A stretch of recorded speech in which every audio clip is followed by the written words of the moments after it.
મહીસાગર જિલ્લાના કડાણા ડેમમાં પાણીની ભરપૂર આવક થઈ રહી છે। તેને પગલે ડેમમાંથી 1,47,532 ક્યુસેક પાણી મહી નદીમાં છોડવામાં આવી રહ્યું છે। પરિણામે મહી નદી પણ બે કાંઠે વહી રહી છે। હાલમાં કડાણા ડેમના 11 દરવાજા 7 ફૂટ ખોલવામાં આવ્યા છે અને કડાણા હાઇડ્રો પાવર પ્રોજેક્ટ મારફતે 20,400 ક્યુસેક પાણી છોડીને 4 યુનિટ કાર્યરત કરી વીજ ઉત્પાદન પણ કરવામાં આવી રહ્યું છે। છેલ્લા 12 દિવસથી કડાણા જળાશય દ્વારા પાણી છોડાતા જિલ્લા તેમજ અન્ય 128 ગામોને સાવચેત કરાયા છે અને લોકોને નદી કાંઠે ન જવા સૂચિત કરવામાં આવ્યા છે।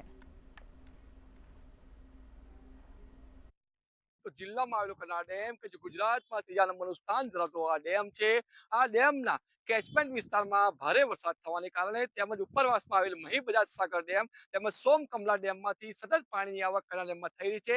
જેના કારણે કડાણા ડેમના 11 ગેટ 7 ફૂટ ખોલી મહી નદીમાં પાણી છોડવામાં આવ્યું છે। વાત કરીએ તો ડેમના ઉપરવાસમાંથી 1,12,050 ક્યુસેક પાણીની આવક થઈ છે, ત્યારે ડેમના 11 ગેટ ખોલી 1,70,000 ક્યુસેક જેટલું પાણી મહી નદીમાં છોડવામાં આવી રહ્યું છે અને હાલમાં ડેમનું જળસ્તર છે એ 416.7 ફૂટ પર પહોંચ્યું છે। વિરેન જોશી, દૂરદર્શન સમાચાર, મહીસાગર।